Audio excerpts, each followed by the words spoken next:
being said are just blatantly untrue. Just be honest with us. Backstabbing, lying, I mean the whole works.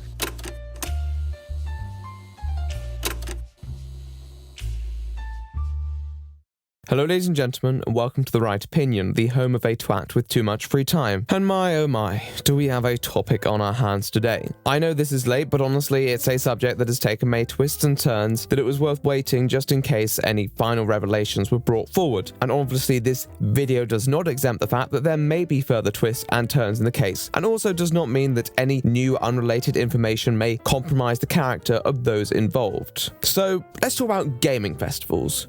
Who loves them? I mean, honestly, I think gaming festivals would be really swell if there were less people. Or no people even, because I do like video games, but I don't like having to wait to play them. Often I just find myself aimlessly wandering and occasionally bumping into people who I may have seen at previous events and retaking the same photo, just this time with a slightly greater inkling of fatigue reflected in my weary smile. The pinball machines are good though, especially when you don't have to pay for them. Hooray for free things. Anyhow, the gaming festival that is of interest is Insomnia Gaming Festival 64, abbreviated to I64. This ran from the Easter weekend from the 19th to the 22nd of April. I saw a lot of close friends again and met a lot of great creators. It's always nice to do so because it humanises all these people and puts the internet into perspective. One of these people I met at the event was a bloke called Michael, known online as Slazo. He was pleasant, I had some facetious flirtatious exchanges with him, and after the event my life carried on. I knew some of the creators that I had met there were going to London afterwards, Slazo included, and I would have joined them. But alas, I had university to complete, and I still felt that YouTube was an unstable source of income, so I wanted something to fall back onto in case everything fell apart. A few weeks later, around mid-May, I was alternating between university work and checking my social blade when one of my acquaintances messaged me quite shocking news. Apparently, Slazo, the person who I'd met at I64, was going to be exposed as a predator. He was just as surprised as I was. Apparently, these claims were going to be published on a twit longer in the following week. So I waited with anticipation. As I hadn't actually seen any of the evidence, I didn't really talk to anyone about it, although I did tell one of my friends who was making a documentary about I64 to perhaps consider excluding any footage with him in case it might taint the finished product. More as an act of caution, really. So I waited, and waited, and waited.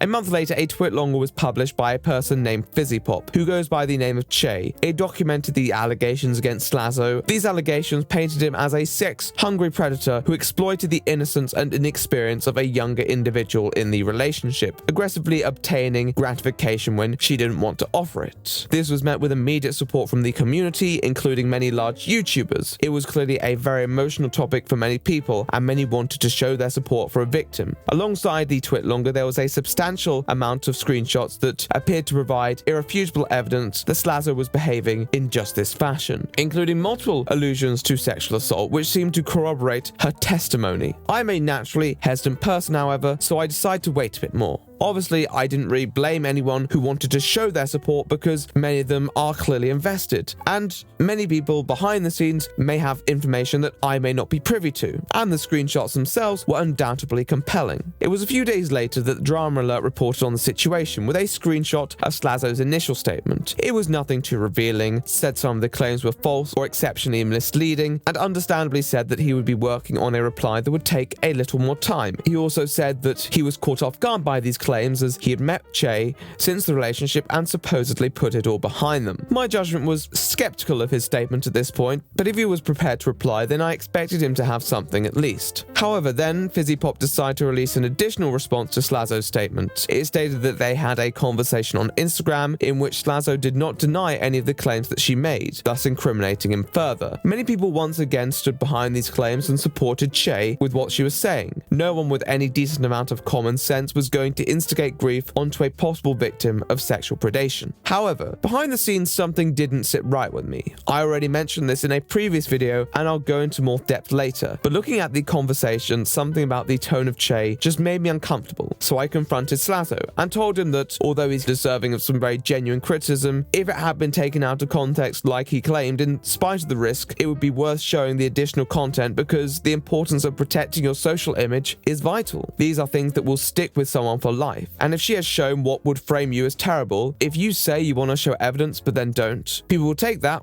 well, as it seems. incriminating. Our conversation ended and I waited for his video, and on the evening of June the 27th, he finally responded. It was a strong video. I had to watch it a few times through, and once again I'll save my thoughts for later on. Although I was pleased he had managed to present his side, I was also anticipating possible additional responses. As said, at this point in time it felt like a situation that was mostly between him and Che. Although it had caught my attention that certain people had openly taken credit when the initial statement came out, I assumed that their involvement would be addressed when we had assessed the validity of the claims. However, what quickly happened was a descent into community civil war. Many people who had been involved in the release of the original statement decided to tweet out further comments. Many of these people decided to continue backing Che, however, many of their statements were vague and also frustrated many audiences. This led to pressure on creators to hashtag apologize to Slazo. The messy responses provoked videos and streams from many smaller creators, placing pressure and stimulating further attacks, which caused significant sub-losses, particularly for one creator, iMally, the creator involved with the largest social presence. Nonetheless, this whole situation hit a multitude of creators involved, with incriminating screenshots and additional claims affecting their image and causing more and more drama, which escalated to the climax that left us where we are today. But what exactly happened?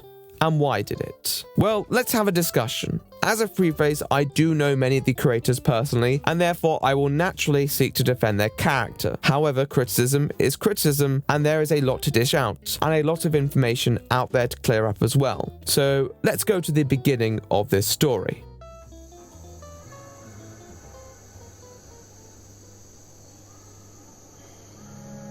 As said, I'd heard about these allegations a month before their publication. However, there wasn't really much I could do as I had seen no evidence. However, when the allegations were initially released, they were pretty much supported universally, with a few exceptions, and understandably so. However, with the knowledge that we have now that this wasn't exactly representative of the truth, I want to reflect on the original Twitlonger. The first thing that I really want to do here is the premise for the Twitlonger's existence. This is both mentioned at the start and at the end. Typically, when we come forward with public claims against a person, we might want to justify why these claims are necessary. Now, I'd argue sometimes a justification isn't necessary. In cases of severe trauma, it might take a while to come forward with such allegations. However, it's clear that Che felt that there were conditions that needed to be fulfilled. In the Twitlonger's instance, the point was that she had been informed Slazo had been repeating a trend of creepy behavior that he exhibited to her during a relationship that was rather predatory and abusive. Now, these claims do not directly imply that Slazo has been repeating this exact pattern of behavior, but what the author of the Twitlonger implied was that as a public figure, if Slazo has an incapability to behave responsibly, then he shouldn't be in a position of power at all. As I mentioned in my Austin Jones video, the sort of dedication that many stans might have influences their judgment, and therefore many girls may be susceptible to a predator in a powerful position. Therefore, with the assertion that he is up to no good, Che presents a testimony that paints Slazo in a particularly negative light. You have two sides to this Twitlonger, the stories and the screenshots. Now, normally the screenshots would be used to substantiate the individual claims. However, with regards to these screenshots that Che posted, they are more to corroborate the idea of credibility. This is mainly because many of the testimonies provided are anecdotal, and it would be difficult to directly corroborate them. The screenshots in this instance set the foundations that Slazo would be someone likely to commit behavior reported on in the Twitlonger. DMs will never directly reflect what happens in real life, but whatever they showed, it revealed someone very forceful in what they wanted from Che. Probably the most incriminating screenshots are shown at the top, that seem to show Slazo and Che discussing a non-consensual act from the position of hindsight, and although it seemed like he was regretful of it, it also seemed to yield a strange obsession from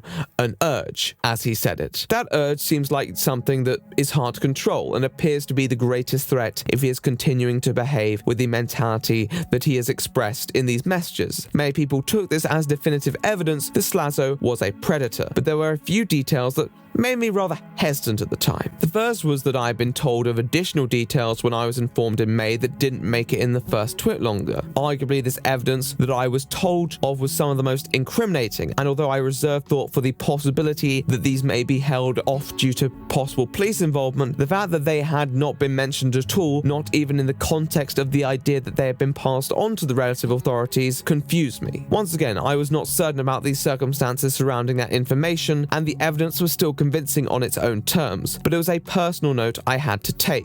However, something that was a bit more publicly identifiable was a weird contradiction that caught my attention. This was the talk about how people could change, and although I agree that people can change, if what was claimed was true, it would be less of a case of whether he had changed and more of a case of at least being somewhat accountable for causing a substantial amount of trauma. It is important to note at the time of the relationship, Slazo was 16 and Che was 14, and therefore, although we don't expect Slazo to be the perfect boyfriend, there is a level of responsibility on him. Anyone with any amount of critical thinking could see that regardless of what he might be up to currently, he deserves to face some retribution for his transgressions here as well, because it's clear he's done a lot of damage. People aren't ignorant to moral repercussions, but this is also what confused me. I passed it off at the time as Che trying to sound reasonable, but rereading it, it just seemed rather discordant. And this is something that I followed through into the second twit longer, because in response to Slazo's statement to Drama Alert, alongside another twit longer statement, Che posted screenshots from Instagram from a conversation with Slazo when he had heard that the first twit long was in the works. These were claimed to incriminate Slazo further. However, the main premise of these screenshots were, as Che stated, that Slazo appeared to deny none of the claims. However, when reading this additional statement, I took immediate issue with this premise because there was no guarantee that Slazo would have known the claims that Che would be making in her original twit longer, as the Instagram conversation had occurred before it. So I found this rather strange. With this in mind, the DMs themselves don't prove much. However, when you assess them more closely, I'd argue they make Che look worse, mainly because there are multiple DMs in which Slazo seems to be desperately asking for these people who have made these claims, and although I completely understand why the anonymity of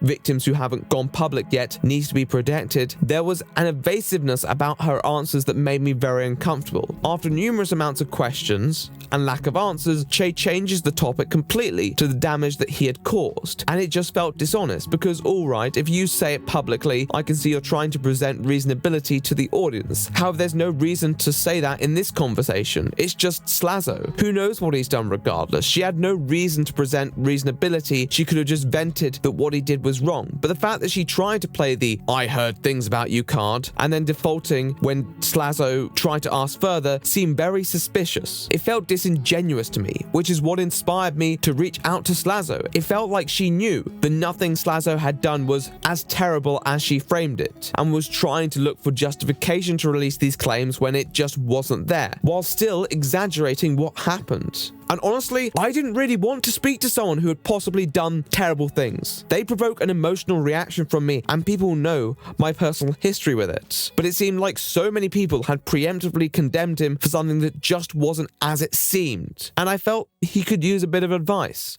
After all, it was advice that would only work if he was truly innocent.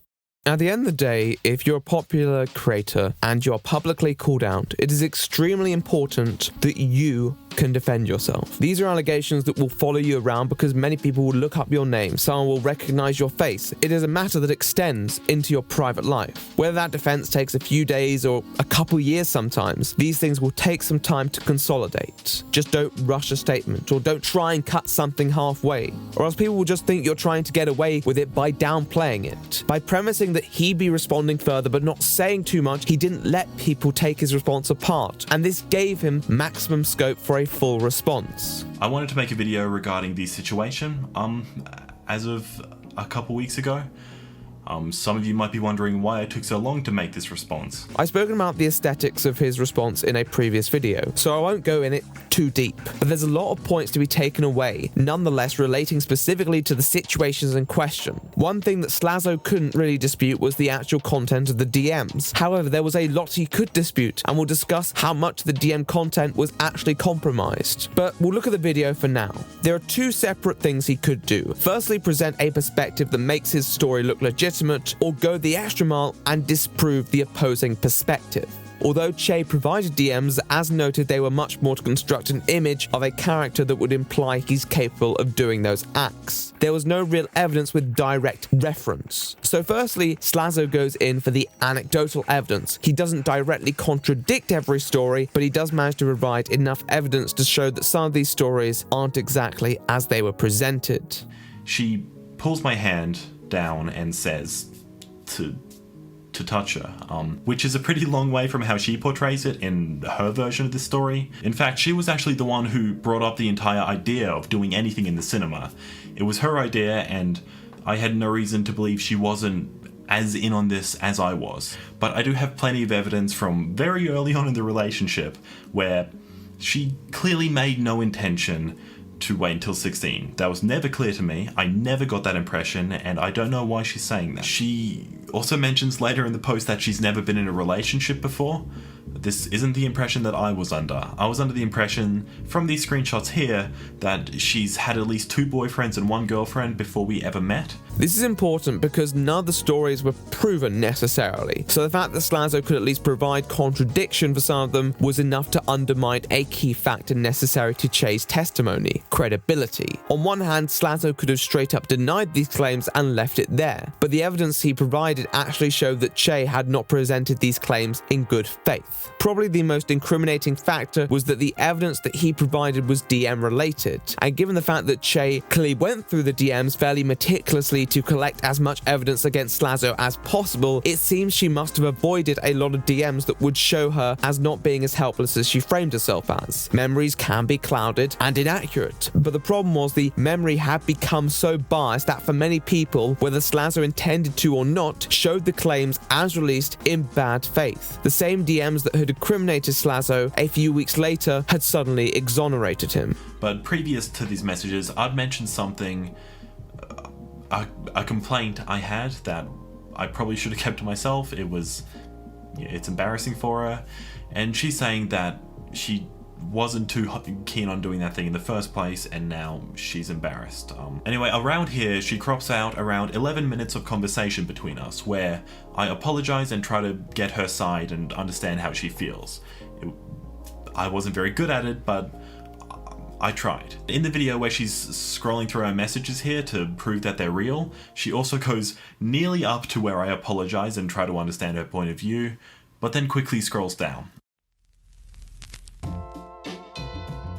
Ultimately, what made it look the worse for Che was this situation regarding the DMs. This was arguably the most incriminating interaction that she had published, yet she still withheld 10 minutes of conversation without any information. This is content that could not have been merely missed. This brought every claim into contention and gave Slazo the chance to craft the image from his perspective, and he knew that he messed up, so he owned up. This put him in a position where he was able to apologize, but simultaneously from a sympathetic position, as the subject of a smear campaign in a way. I think there's some legitimate criticism here. Something has happened and Slazo may have acted inappropriately, but we'll discuss the problems with this in a bit. In this next bit of her statement, Che says that I got touchy-feely in a park and I was making unwanted advances while she was crying and asking me to stop.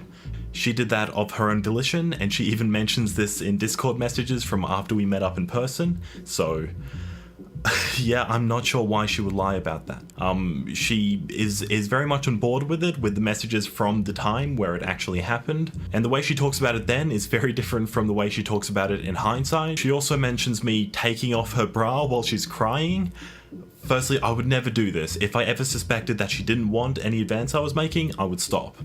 And also, the way she talks about it in the messages from the time gives the impression that I wasn't even intentionally trying to take off her bra, which I wasn't. This situation, by this point, bothered me a lot, because allegations shouldn't be botched. And they were here, with the assumptions that the allegations were purposely misleading, which, given what we've observed today, would be hard to deny. It undermined any legitimate criticism that may have been warranted, but also showed that this was a situation best left private. It was clear from both statements that the parties involved had met up and resolved this as people, and although the idea that maybe one of them was manipulating the other to think that it was alright seems to be a possibility, it seems to me that both of these people have been influenced by the distance placed between them. I do have text from the time that proved the general tone. It felt very comfortable, and I felt that she was completely fine with me by this point. I felt that our past was behind us and we were just putting the final nail in the coffin by meeting up. I really thought this was the case. Where she says, "How are you? How are you feeling about it all?" And I said, "It's nice. It's like a weight's been lifted." "Yeah, it's great. How are you feeling about the stuff we talked about towards the end?" Here, she's referring to being friends in the future and maybe getting back together at some point. That's what this is referring to. Oh, like the future and stuff? Yeah, I feel the same as you really. Would be really nice to be friends again for now. Obviously it's nothing definitive, it's nothing concrete, but there's that, so take whatever conclusion you will from that. Believe it or not, I've been in a fair share of drama and conflict in my time. I have people who I haven't liked on a personal basis. However, meeting them in person often reminds me that these people are mostly decent. No one's perfect, and if I thought someone was, then I'd probably be a bit more suspicious, honestly. Flaws always exist. Sometimes they're just a bit more well hidden than others. And in spite of these flaws, I can share many positive experiences with a person, even if I have bad memories with them too. I wouldn't expect two people like Slazo and Che to ever be particularly close, but it's important to remember how separation might affect your judgment of a person. It was clear that it had reached a point that Che was under the impression that Slazo was a person deserving to suffer to the point where exaggeration was considered fair game. I guess the thing I'm most confused about in this whole thing is why would she lie? Why would she say that she'd never been in a relationship before, never kissed before, intended to wait until 16, and twist the truth of what happened in person and make out like she never wanted to do anything and this wasn't a two-way thing, especially at the beginning. It paints a very black and white picture of me being the predator and her being the prey. It cuts out all nuance of me not knowing what I'm doing and being an idiot, which obviously doesn't excuse what I've said and how I've made her feel, but it's a very condemning picture that she's painted, and the things she said and the things that she's implied that I've done can very well follow me for life. It's never fair game. With all the community backing she had, falsifying claims that could be disproved was such unbelievably risky business. It wasn't a case of possible perspective with reasonable doubt. It was a case where she actively omitted content and expected that somehow that would help. Falsifying claims is never a good idea. In the instance that Slazo is a predator, well, congratulations, you've let a predator get away. And if he's not, well, that's terrible. You just tried to end someone's career over false allegations. In the Instagram conversation that Che and I had before this all went live, which is now public record, she expresses concerns that I've been weird with other people and that she's concerned I'll do it again. She doesn't specify who, despite me asking a few times, and she also says that she's concerned I have stan accounts and people who are probably willing to send me things for my attention. I said that I'd never taken advantage of this, and I even offered her my login to prove that I've never done this and wouldn't. Immediately after offering my login, the problem quickly becomes more that I didn't take responsibility and that I need to suffer consequences for my actions. The reason for it going public quickly changes. And yes, the whole twit longer was released under the premise that he had been continuing this trend of behavior, but it just seems that he hasn't been. No additional evidence has come forward suggesting that he has, and it seems strange. If someone's prepared to allege that he's been continuing this behavior as reason to come forward regarding this, then that should be part of the evidence. If you're implying that publicizing your experience wouldn't be necessary if he wasn't continuing this behavior, then at that point, with your own credibility in serious disrepute, it would be incumbent on these new people to come forward to imply that he might still be a threat. But unfortunately, if they exist, then they are not prepared to speak up. And many people felt at this point the original claims held no water whatsoever. And with the release of Slazo's video, angry people flooded over to deal a torrent of criticism towards Che, but it was soon about to be much bigger than her.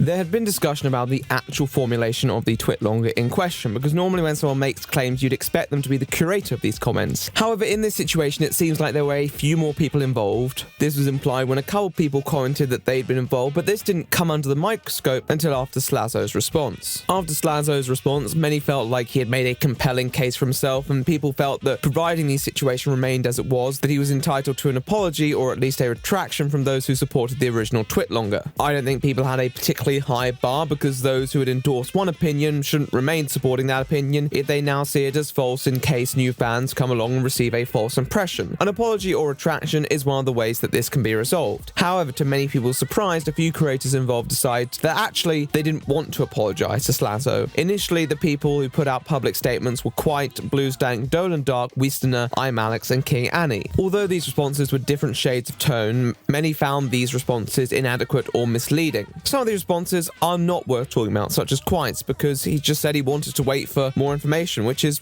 completely fair. However, there were a few that did strike me as slightly off. We'll first take a look at King Annie's, someone who I have met and found thoroughly pleasant. However, the situation didn't do so great for her. Firstly, she had this monumental take that, quote, innocent people don't stay quiet for this long, a day before Slazo released his response, and then in response to Slazo's video, decided to say this. A lot of people were pretty focused on Alex's take, which we will discuss later, but I do think this one is significantly worse. Michael is still guilty for what he did in the past. Yes, we are all guilty for what we've done in the past. The question was, what exactly happened? He did admit to some things, most notably a, quote, complaint he had, but it would be incumbent on the people involved to try and exactly pinpoint what the context for this situation is, because he said himself that he didn't want to mention it specifically. So you have the chance to clarify what this actually was, and you didn't.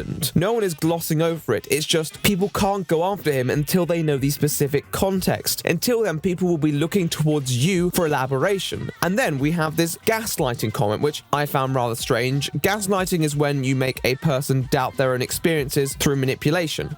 But I don't think she knows what that means. Also, I find it strange that her language implies the fact that she can label this as gaslighting suddenly means it's manipulation and not just manipulation on its own terms. It's a strange way to express your position. It's like she thinks that people just identify the word manipulation rather than the underlying processes. People aren't the smartest sometimes, but they're a bit smarter than that. Then she goes for the mentality argument. And yes, there was a responsibility on Slazo that he failed as a boyfriend. There was an age gap, frankly, put more weight on him. But the problem was that it seemed that they were both ignorant in a way that would make their judgment poor. Other factors like experience also have to be taken into account. Secondly, that's not how I remember it is not a shit rebuttal at all. Without the evidence sometimes, it's the only rebuttal, and it's the only way people can defend themselves when they have unsubstantiated claims made against them that they cannot directly disprove. Then we have the final statement that Annie makes, which brings it back to this notion of, quote, mistakes. And it's okay if you want to stand by your friend. I completely understand that. That's your choice. But these aren't mistakes. Example, in the original Twitlonger, Shay states that this was her first relationship in an attempt to make her perspective seem more innocent. This is not a passive omission. This is not something that she could forget. It is an active lie that was contradicted by Slazo in his response. These mistakes are all over the Twitlonger, and you can stick up for a character in public, but you should have a very stern talking to her in private, because given the Twitlonger had been in the works for around a month, and you took credit for helping her, you really should have made sure there wasn't room for such mistakes. She ends by saying she hopes he can get some therapy. Issues that, as he has presented the argument, seem to be resolved. As said, I met Annie after the statement, and she completely defied my expectations. I really enjoyed her company, and she may genuinely believe this, but if she does, then I'd really recommend withholding judgment of situations in the future, not because she's a friend, but because she's a public figure, and that sort of exercise of power is obviously going to have a huge influence on someone's judgments. Plenty of people have spoken to me and said that they think Shay was manipulated, and I think that's very possible too, even unintentionally. The sort of pressure from such powerful figures to put a statement out would be crushing. Shay's Twitlonger is not the sort of thing that people can continue backing, even if it's just for the sake of personal pride. Even if you want to continue backing Shay as a person, even if you don't like Slazo, even if you find him creepy. There's such a dynamic of power in this situation that shouldn't have been used. Wisner was the other person who made noteworthy comments in response to this situation, and honestly, when breaking his comments down, they're not that different to Annie's. Okay, so I just watched Slazo's video, his response to his ex-girlfriend Shay's accusation that he was emotionally and perhaps even sexually abusive. And my conclusion is that he is just gonna have to learn from his mistakes. I mean, he fucked up. He looks like he's still gonna fuck up again. He gives me a lot of impressions that he's definitely a manipulator. He even owns up to it in his video. He definitely seems like the person to gaslight his partner, make them think that things happen differently from what they remember in order to manipulate them and make them apologize for something that wasn't even their fault.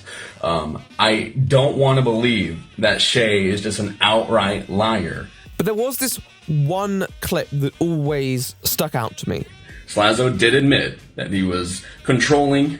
He used the word controlling. He didn't say manipulative. Now, all YouTubers are manipulative. That's how we got to where we are. We manipulate an audience day to day for money. I mean, like, this is what we do. I know it has a negative connotation to it, but it just is what it is. This was not a good thing to say. Firstly, equivocating being controlling and being manipulative, and then equivocating being manipulative in the past tense and being manipulative in the present tense. Whist made two huge logical jumps to justify a point of view that we cannot be remotely sure of at all. To be honest, I think his statement wasn't the worst, even though he made that stupid comment about people being manipulative, because he did seem to acknowledge that a lot of the information was wrong and it should have remained private, but his opinion still just seems to be parroting other people without knowing what those words actually mean. It seems like a lot of people involved were just trying to make what he admitted appear worse than what he actually did, without proving it was a lot worse, despite having the opportunity, and people saw through it and people were asking for more. And well, they got more, but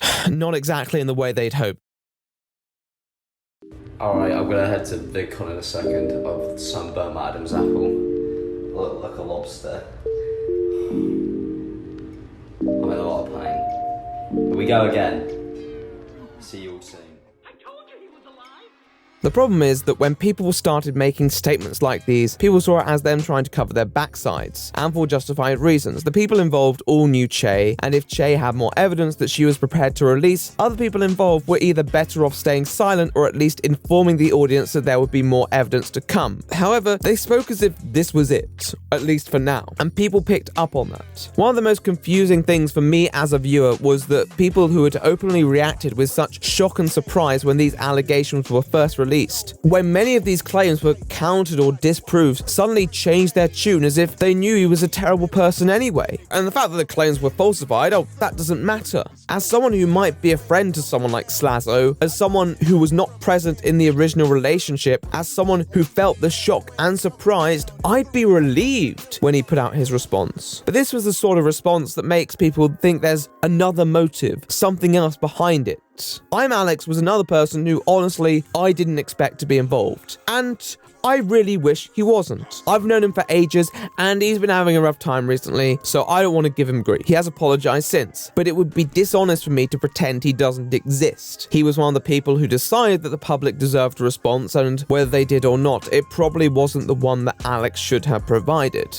Hello guys, I want to try and put this in as a concise way as possible, but this is my response to Michael and Slazo's video. There's a limit on this, so if I'm brushing over things, I'm trying not to. I just want to put everything in here in a place that is easy for people to be able to get to. I want to make a statement because of the fact that obviously I came out and supported Che when she posted her Twit Longer, and obviously now Michael's video has come out where he's debunked some of the things that were put in there. My problem with Michael was him admitting to doing things that he knew Che may not have wanted to do and being incredibly forceful and almost demanding, which he admitted to doing in his video, which for me is still disgusting. I don't believe he's innocent. I don't think he's innocent at all. Che may not also be innocent and may have hid stuff and used jokes to try and maybe push a certain agenda, but at the same time the stuff that Michael admitted to is stuff that makes me not want to be friends with somebody who is capable of doing those things. Once again, it felt like he'd read a TLDR of the video and attempted to derive some conclusions from there. It wasn't a good response, and admittedly, it did confuse me to an extent. I'm Alex has been covering YouTube drama for ages, and surely he'd know the do's and don'ts of responses. In an ideal scenario, if there was no more information, the best thing to do is to say that you were misled and apologize. You don't have to be friends with the person, you don't even have to believe that they're a good person, but you have to say what you got wrong. Alex spoke like someone who knew more information, was preparing for more information, yet as mentioned earlier, if there was more information, the best thing would be just say nothing at all, or to tell people to hold their horses. On the other hand, I thought there must be more to this, because someone wouldn't pick such an obviously bad response when they've been covering responses since the dawn of time. But even then, putting out an awful response, receiving a load of backlash only to wait a few weeks and suddenly drop some evidence that will turn the case on its head is a terrible way to go about it as well, because people will just be pissed off and ask why on earth you didn't just say there's more to come. This gives me the impression that no one was actually certain of additional evidence to be released, but was hopeful that there would be some killer response that would make their critics look like idiots. Sexual misconduct allegations aren't about the gotcha moments. With all this in mind, I put out a tweet venting my frustration about the handling of the situation. And in light of this, some people involved reached out to me in private regarding the claims, but what they said is there would be a lot more additional evidence and claimants with a high level of certainty. This caused me a lot of confusion because, as aforementioned, with their current statements, people involved were about to receive a lot of criticism. But who was the main recipient of the sights of the ravenous commentator? Our friend Alex. People were not happy about his response in particular. But why? Well, as noted earlier, he is a commentator who is renowned for his takes on YouTube drama. In fact, many people view him as one of the most credible commentators in the community, and therefore his fumbling was a huge stain on his takes. This was brought forward in tandem with his James Charles take, which many people criticized him about. Honestly, I thought his original video was a fairly natural reaction to a situation that seemed pretty different to the truth, and to be fair, he did actually apologize for that take, although some people felt that his original video should have been removed, and that was a justified position too that I agree with. These back-to-back situations, someone who people seem to have much higher standards for, made the criticism a lot more stinging. On top of this, there are people who have some pretty personal grudges against him, two of those creators being Kavos and Keemstar. The Kavos feud has been a long personal conflict originating way back from when Kavos made a video on Wild Spartans, iMalex's then friend. A while later, iMalex then clapped back with a video of his own, which Kavos replied to. When Keemstar shafted Kavos over a dispute regarding drama channels, iMalex actually intervened and defended Kavos, which seemed to put the conflict to rest, with Kavos even suggesting that he was happy that Alex's channel was doing well. However, this all fell apart when both the creators appeared to intend to meet each other but never did, with Alex claiming that he tried to meet him multiple times and Kavos saying that this just wasn't true. This new situation gave Kavos a whole new round of ammunition to take aim at Alex, with the backing of Keemstar. What he's done, I think we can all agree, is just inexcusable, and there needs to be some sort of consequence for that. You can't just go around doing this, be a commentary YouTuber with over 1.6 million subs, and do that. How can anyone trust him again? How can he have any credibility? That is what you need as a commentator. How can he be a commentator after all of that? Keemstar, on the other hand, has hated Alex fairly consistently for a long time. From a situation rooting back to Keemstar's Baited podcast, a podcast featuring Keem, fellow British commentator Colossal is Crazy, and drama streamer Tommy C. After a conversation, Alex reported that Keemstar was the instigating factor for its demise. He made a Twitter video when he knew Clown couldn't defend himself, accusing him of asking for more money and accusing Clown of refusing to cooperate, when in all reality it was Kim. Keemstar has since claimed that Alex is a social climber who will only use people for his opportunistic gain. Last night, you said the reason why I don't like you is because you don't like me. That's retarded. You're actually retarded. Look, dude, the reason why I don't like you is because you uploaded a video and you made up a bunch of lies about me. That was the start of it. Then you kept doing this repeatedly. Then you started fucking leeching up people and using them to kind of get where you were. Ironically, this situation spurred members of the community on so much that Keemstar and Tommy C, long opposed to each other, put their differences aside and reunited with Colossal to record an episode of the Baited podcast relating specifically to this situation. If the community all starts hating PewDiePie one day, he would hate PewDiePie, right? If the community starts loving PewDiePie, he loves PewDiePie. Like, dude, this guy is a flip-flopping piece of... I hate him. He's not a real person. He's not a real person with real opinions and real thoughts. Boogie does the same thing. Always goes with the popular vote, and he'll retract his opinion in a heartbeat. Well, his heartbeat's pretty fucking fast, to be honest. With the clear evidence that there was some fuel in the tank, other smaller creators jumped on the opportunity to upload videos on I'm Alex, claiming either his disloyalty to Slazo or his hypocrisy regarding situations. The reason he had become the target was mostly circumstantial. Nothing he'd done at this stage was different to many other creators, and I was concerned that people would forget about the greater points that were to be made. My concerns were confirmed when Alex unwisely decided to speak to some of these smaller creators. In a private call, which would honestly not remain private for long, he allegedly disclosed multiple details regarding the situation. These creators then decided that they would do what they know best: talk about it. And oh dear, oh dear, oh dear.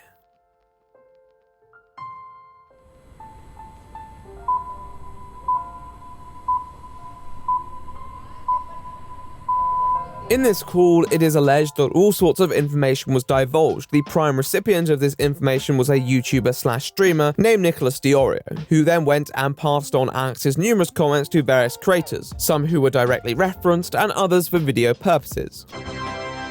I have no clue why Alex thought this was a good idea, but it wasn't. People are always nicer in conversation than when they're publicly talking about you, and it seems that Alex was under the impression that if he told them his side, they'd be a bit softer on him in public. Unfortunately, that was not the case. TRO took Alex's comments regarding Slazo straight to Slazo and conducted an interview, in which he asked Slazo his opinions on these takes. Alex claims that you had been rough and forceful with a girl while staying with him. He claimed you were completely sober and forcefully getting this woman drunk. Allegedly, Alex had to step in and remove the girl from the situation as you begun kissing and sent her home in an Uber. Alex also claimed he told you, "We don't do that shit around here, man," and bullied you for the next few days.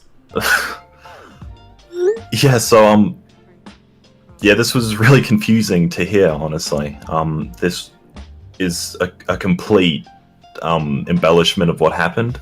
He also took comments about other people to the parties mentioned and informed them too. We'll return to this point later, but it was basically the release of a Pandora's box of information into the community and provided plenty more content for creators to gnaw on. One of these creators was Turkey Tom, who for legal reasons I must disclose isn't actually a turkey. And why is your name Turkey Tom, but you're not a turkey? Alright, if you really want to pull this off and brand it right, you'd be a fucking turkey. He was making a video on the Slazo situation, covering the various responses, and one of the people who had been regularly mentioned in private, but not so much in public, was a creator by the name of Hyojin. It was claimed that amongst other things, Alex had implied various facts about Hyojin in a call with Oreo, which were then publicized subsequently. Although I cannot confirm whether Alex actually said this, many people seem to believe that he did, given their own personal relationships with him, and some even publicly reacted with hostility when a certain situation that we'll talk about later transpired. These claims also seem to be unsubstantiated, and many others involved said they simply weren't true. Hyojin is a creator/artist who is closely associated with Che. She hadn't been too vocal about the situation, however, had been involved in assisting the release of the Twitlonger behind the scenes. She was named and shamed, and what happens when a creator is called out is that often people like to go one step further and see what other shady behavior they may be partaking in. When Hyojin's name was dragged out under the sun, a lot followed. A lot of offensive DMs, a lot of testimonies from people who had negative experiences, and some further rumors. Some of this stuff was definitely warranting criticism. For example, an NSFW blog in which she posted explicit art of people from within the community. Some of these people were quite underage, and others definitely didn't consent to it. However, other claims were slightly more shaky and also rather invasive in a person's private life. So where does Turkey Tom come into this? Well, he uploaded a video on the situation in which he addresses the involvement of many individuals, and one of them is Hyojin. This was not too long after the information of her involvement had been floated from the private call. Besides the multiple other allegations regarding her behavior, in Tom's video he made some very fair points that would deserve criticism for the parties involved. However, when going through Hyojin's involvement, although mostly focusing on the content that was fairly verifiable, he divulged two pieces of hearsay that were probably rather inappropriate. The first was a rumor regarding an affair that should not have gone in a public video, and the second was a set of allegations regarding animal maltreatment, relating back to the claim by an anonymous source that she was not just unpleasant, but had a habit of picking up a dog and placing it on its back.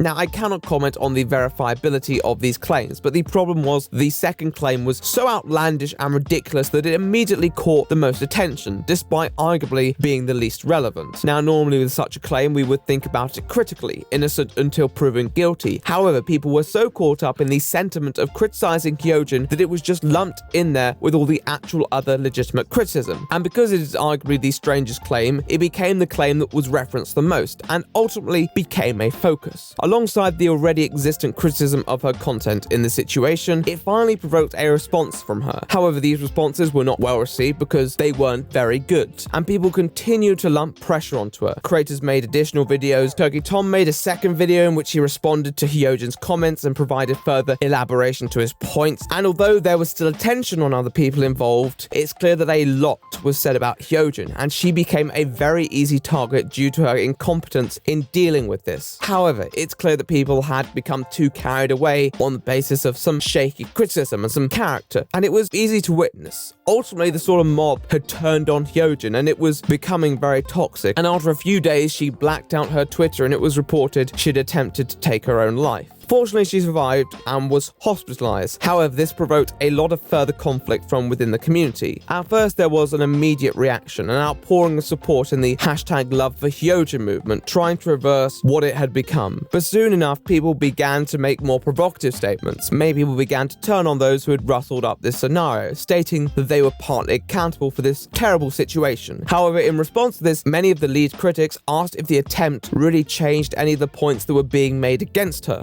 It's a tough discussion because both of these points are extremely sensitive, but neither of them are entirely invalid. If someone did something terrible and attempted on their life, no, it does not change the terrible thing they did.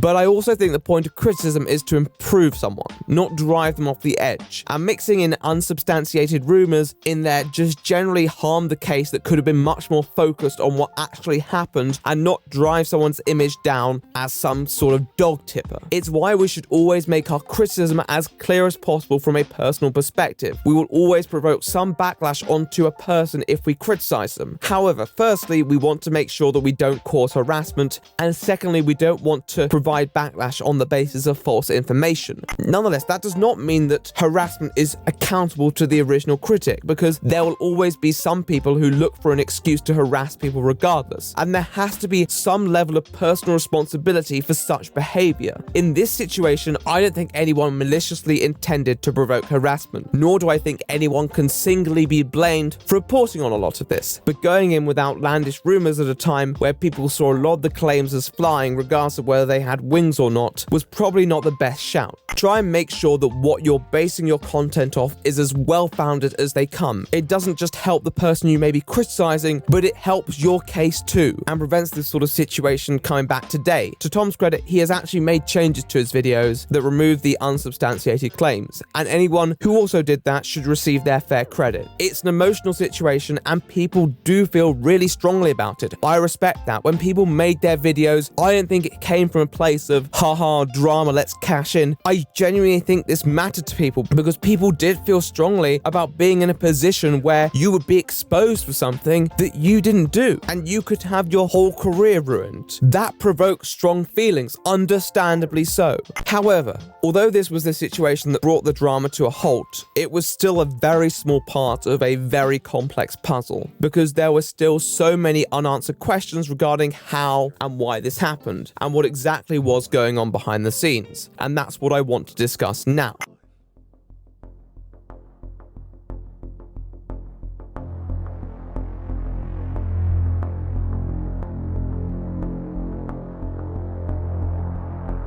Why is arguably the most important question that one can ask, because once you find the underlying roots of a scenario, then you might be able to exactly understand the cause for these situations and hopefully work on avoiding them in the future. That's important for anyone involved. At the end of the day, the goal is to make sure that anyone who is a threat to those around them is addressed properly and innocent parties are left alone, so that we can elevate victims and make sure that they have a voice. There are many reasons that people have hypothesized how this has happened. One of the more popular theories is that of competition, and although it would be certainly an interesting, albeit sinister twist, I don't think that is the case. I don't think those creators were threatened by the prospect of another creator covering a similar genre, and Slazo wasn't a similar genre to many of the creators involved anyway. It would certainly take a very elaborate plan to take out someone for the mere reason of being competition. I also don't think it's a group conspiracy. I don't think that everyone involved in the release of the statement had malintent. It seems plausible that one or two people colored the perception of the party, but it seems unlikely that we'll be able to work out exactly who.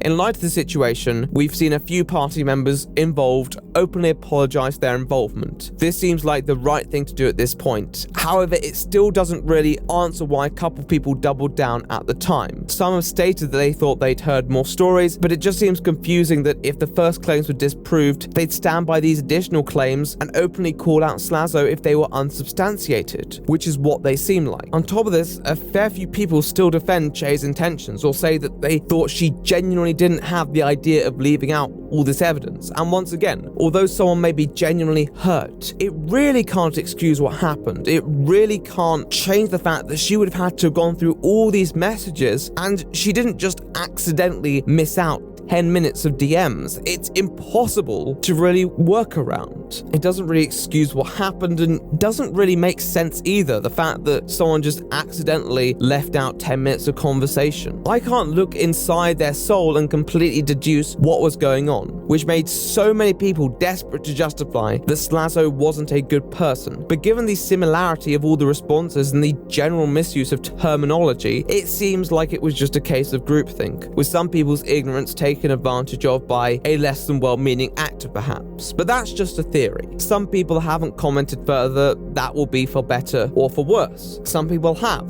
like Westerner. I love you. I don't understand Prime's video makes you sound evil. Yeah, it's just some fucking guy, some fucking content vulture that's just, yeah, I mean, what do you expect? Making video about the drama like a month after it happens. Quick point, buddy. Primink isn't a content vulture. He's a guy who cares a lot about a situation that you claim to care about too, and the fact that you have the nerve to judge people's character on the basis of them calling you out is pretty rotten. If you don't feel like there's anything more to say, then don't say anything more. There were also some people claiming that people at the actual Insomnia event knew, which I can't say I agree with either. Even if people were unsure at the time, I don't think they would have invited him over with that knowledge. With that said, there were definitely people who have known for a while who were not at the event, and that does bother me because no one thought to tell me or many other people what was going on. People know that there are people there with strong history with sexual misconduct, and even when I was told personally, I was still not meant to know. And even then, if he was a threat, people really sat on this evidence for such an exceptionally long time, as if he wasn't going out and about in his daily life, interacting with multiple females. It all felt so fine-tuned, it was more designed to be a spectacle than an actual post, and that's what bothered a lot of people, myself included. In my opinion, there have been people trying to get individuals to disassociate from Slazo due to how they perceived his behavior, and it reached a person who insisted that they needed to go public with this information, but unfortunately it just wasn't there. And you know, I do believe that people act with earnest intent when trying to bring these things to light. I will defend many of those people, but the fact is that it took a month to come out with a much less than adequate allegations embellished with evidence that had clearly not been closely looked at. I mean, it's infuriating. And it has taken its toll. Plenty of people have lost subscribers, plenty of people haven't been doing mentally well. Out of all the drama, watching this one was probably the most painful, but I felt it was worth saying something because as someone who saw a lot of it going on in the inside, it took a toll. Not just on the people directly involved, but on a lot of the people around and the relationships they had. I've now heard multiple contradicting statements from people involved which don't add up. People who I believe I could trust, I heard them out, I believed them, and supported them. But since then, I've had to take a step back and ask myself who I put my faith in. It's draining, it makes me miserable, and I'll always stand up for the people who are my friends. If anyone asks me about the intentions of people involved, I defend them to the bitter end. But there are some things that never sat right with me throughout this all, and nothing has really righted those feelings of discontent. There were people who did not treat those around them like friends. A lot of YouTubers should look at the Slazo situation and take a long, hard look at themselves and the way they treat their friends. As for Slazo, well, I want to take a brief moment to critique him independently. It's clear he's had some problems, but I don't think those problems are problems that he's not been working on, and it's clear he acknowledged that he's behaved as a bad boyfriend. In many ways, being controlling is a poor show, and there are definitely certain things that he has admitted to that would be worthy of criticism. Floating the idea that his girlfriend should take different antidepressants that would aid her sex drive. Like she said in the thing, I didn't go there when she was on a period. I suggested at one point that she go off her antidepressant well, I suggested she go to another one, but at other points I insinuated that it might be a bad thing that she was on these antidepressants. Why? For her sex drive, you know. Mm-hmm. Like she said.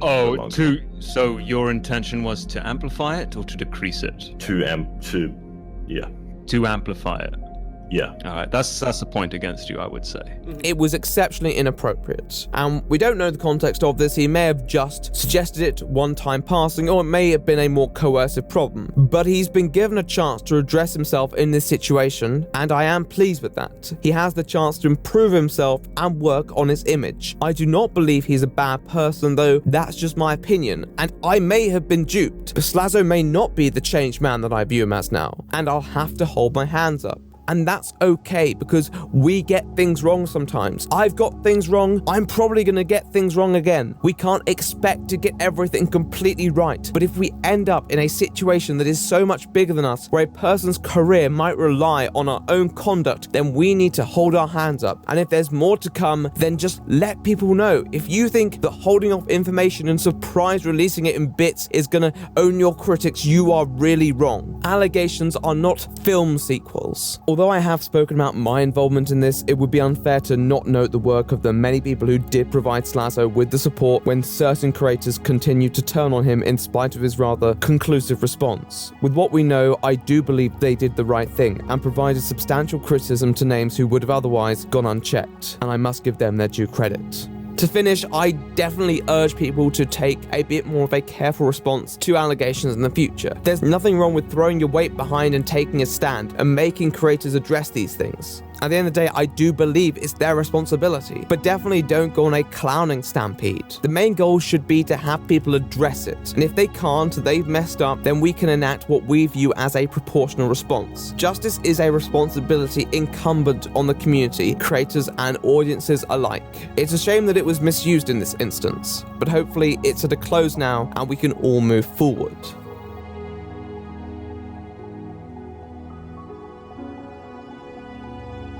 So yes, that's the video. I hope you enjoyed. It was definitely a difficult one to write, but we got there in the end. I really want to give a big shout out to the editors, who once again done a fantastic job. Definitely check them out. I'll leave their links in the pinned comments. It just wouldn't be possible without them. I also want to give a big shout out to my Patreons, some $10 Patreons up on screen right now, but I have to give a personal special thanks to my $50 Patreons, Some Hullabaloo, The Spectre Angel, Bo Wright, Rocket Ralph, Nico Deschamps, Sarah Elizabeth, and Caroline. Thank you so much, guys. It genuinely means so much to me. I also want to give a very special thanks to my $100 Patreons, Brandon, Adam Michael, and Christopher Colas. Once again, it's a contribution that genuinely makes a huge difference and gives me a lot more license on what I want to make videos on. It gives me more creative freedom, and I really appreciate it. If you want to contact me on Twitter, I'm at The Right Opinion. If you want to reach out to me on Facebook, my links will be there too. Discord as well, I'm there. I'm on the ball. Well, sometimes, not always, but regardless, hopefully there's a way you can reach me. Anyhow, I don't think I have too much else to add apart from,